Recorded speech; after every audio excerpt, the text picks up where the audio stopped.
I woke up on my 25th birthday telling myself not to hope. By now, I knew better. Every year was the same, Olivia showered with gifts and praise, while I was lucky to get a stale cupcake, or a muttered "don't complain."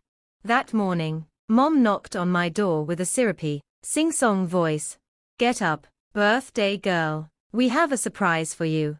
I froze. Her sweetness was never genuine. From the kitchen, Dad's laugh cracked like a whip. Olivia poked her head in, smirking.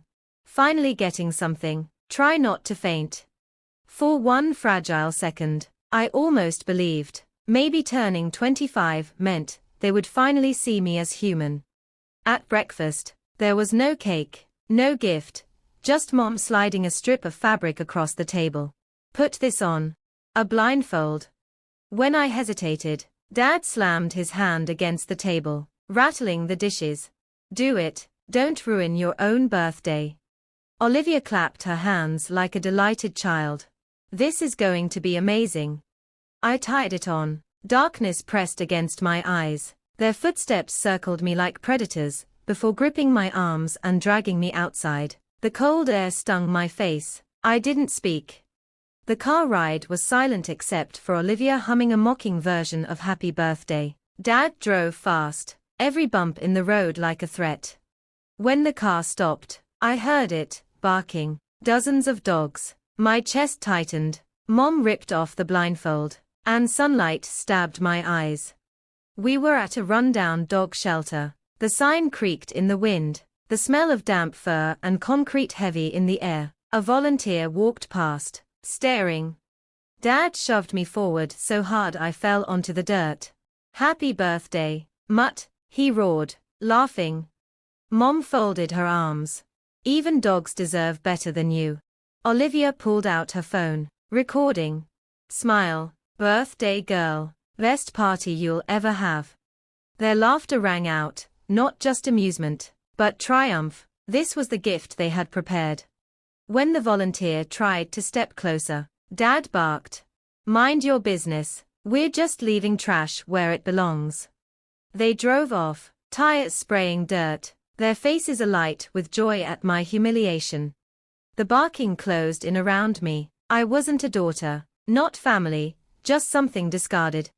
But sitting there, surrounded by whining dogs and pitying eyes, something inside me snapped. The tears burning behind my eyes hardened into a steady flame. I rose slowly, brushing dirt from my jeans. "They think this is the end of me," I whispered. It wasn't. It was only the beginning. The volunteer waited until the dust settled before stepping forward. Her eyes were tired but kind. "Are you all right?" she asked softly, like I might bolt. I nodded, swallowing hard. "I'm fine." But inside, I was shattered, aching where Dad had shoved me, my dignity scattered in pieces, and yet beneath the wreckage, the fire kept burning. She didn't push me. Instead, she offered a small bottle of water. "If you need to sit inside for a bit, the dogs don't mind company." Her gentleness felt foreign, so opposite of the venom I was used to, it almost seemed like a trick. Inside, cages lined the walls. Dogs of every shape and size pressed their noses through the bars. Some barked, others just wagged their tails weakly. The air reeked of bleach and something heavier, abandonment. The volunteer introduced herself as Marlene. She talked about the shelter, about families who had no room left for their pets. Every word cut deeper. I realized I wasn't much different from these dogs. My parents had no room for me either. When Marlene stepped away, I crouched by a cage, a scruffy mutt pressed against the bars, licking my fingers through the metal. That was it. My tears finally broke. Quiet, hot, unstoppable. "At least you know how I feel," I whispered. That night, I didn't go home. I wandered the streets until dawn, ignoring the buzz of Olivia's texts. "You looked pathetic on the ground. LOL. Bet the mutts liked you more than we ever did. Don't come home if you can't take a joke." Home, that word had lost its meaning. I found a cheap motel and stared at the ceiling until morning. My body ached, but my pride hurt more. Over the next week, I drifted between diner shifts and hours at the shelter. Marlene never pried, just handed me a broom or a bowl to refill. Let me sit with the dogs. With them, I wasn't garbage, I was simply seen. But at night, lying on the thin motel mattress, their laughter replayed in my head. At least now you're worth something. Even dogs deserve better than you. Their voices wouldn't stop, unless I made them. On the third night, my phone lit up again. This time, it wasn't Olivia, it was Mom. Where are you? Don't make us come find you. Your sister's engagement party is coming up, and you still owe us $5,000 for decorations. Family first, don't forget that. My chest tightened. I didn't owe them anything, but they always twisted words until I doubted myself. They had drained my savings before. Every time Olivia wanted a new car, a phone, a vacation. And I, the scapegoat dressed up as a daughter, had always been forced to hand it over. Not this time, not anymore. I typed one word, no. Minutes later, Dad called. His voice boomed through the phone like thunder. You ungrateful brat, after everything we've done for you, this is how you repay us. You'll pay for this insolence, mark my words. I stared at the wall, my hands steady for once. No, I repeated, and hung up. The silence afterward was terrifying, but also liberating. For the first time, I hadn't bent. The next morning, I caught my reflection in the bathroom mirror. My face looked older, sharper. I understood something then. Defiance wasn't enough. If I wanted freedom, if I wanted justice, I needed a plan. So I returned home days later, wearing a mask of obedience.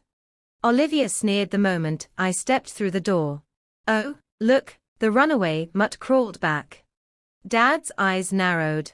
Don't think we forgot your little tantrum. You'll make it up, you always do.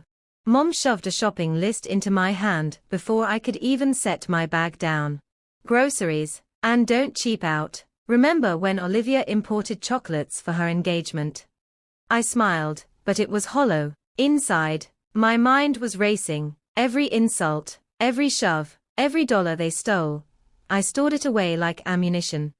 That night, while they laughed in the living room, I sat in my locked bedroom, writing dates, times, their words, their cruelty, their secrets. Revenge wasn't about rage, it was about precision.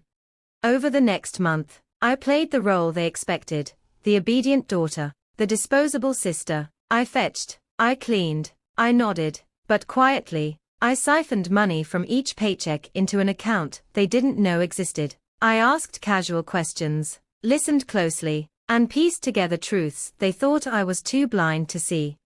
Dad's business trips weren't always business. Mom's obsession with keeping Olivia polished had hidden costs, and Olivia herself, her perfect engagement rested on lies. The more I uncovered, the hotter the fire inside me burned. One night, while they mocked me loudly in the kitchen, I slipped outside beneath the stars. In my mind, I saw the mutt from the shelter pressing against the cage, refusing to let me feel alone. That dog hadn't given up on me. And I realized, they had tried to bury me, to smother me into nothing, but all they'd done was plant me in the perfect soil to grow something sharp, poisonous, and inevitable. When it bloomed, they would choke on it. The morning of Olivia's engagement party, the house buzzed like a hive. Mom stormed around in sequins, barking orders. Dad adjusted his tie, muttering about appearances. Olivia twirled in her white gown, glowing with entitlement. You'll serve drinks tonight, Mom ordered without looking at me. Don't embarrass us, and stay out of the photos, you ruin the aesthetic. Olivia smirked. Yeah, stay in the shadows. You look like one of those mutts you love so much. Her words no longer cut. They fueled me, because I knew something she didn't. That night, the backyard shimmered with fairy lights. Guests filled every seat, laughter swelling with the music. My parents strutted like royalty. Olivia basked in compliments. I drifted between tables with trays of champagne, silent, unseen, exactly how they liked it, but my silence had teeth now. When the speeches began, Dad raised his glass. Tonight, we celebrate our beautiful daughter, Olivia, her future, her happiness, her success. She is everything a child should be, unlike others we've had to carry. His eyes cut toward me. The crowd chuckled politely. Mom leaned into the microphone, her smile gleaming. We've sacrificed so much to give her the best. That's what parents do. They nurture greatness, not dead weight. Their words echoed through the night, every guest hearing the venom dressed as love. Olivia glowed, basking in their cruelty like it was a crown. I waited until the applause died. Then I stepped forward, raising my glass. Since this is a family celebration, I said, my voice steady, maybe it's time everyone saw what kind of family this really is. The yard froze. Dad's smile curdled into a snarl. Sit down, girl, he hissed. But I didn't. From my pocket, I pulled the small USB drive I'd carried like a weapon. Marlene had helped me digitize everything, every recording, every word. I slipped it into the projector meant to showcase Olivia's perfect life. The slideshow blinked away, and then, my parents' voices filled the night. Dad, roaring, you'll pay with your ribs. Mom, sneering, we should have fed the dog instead of you. Olivia, laughing, even mutts have more worth than you.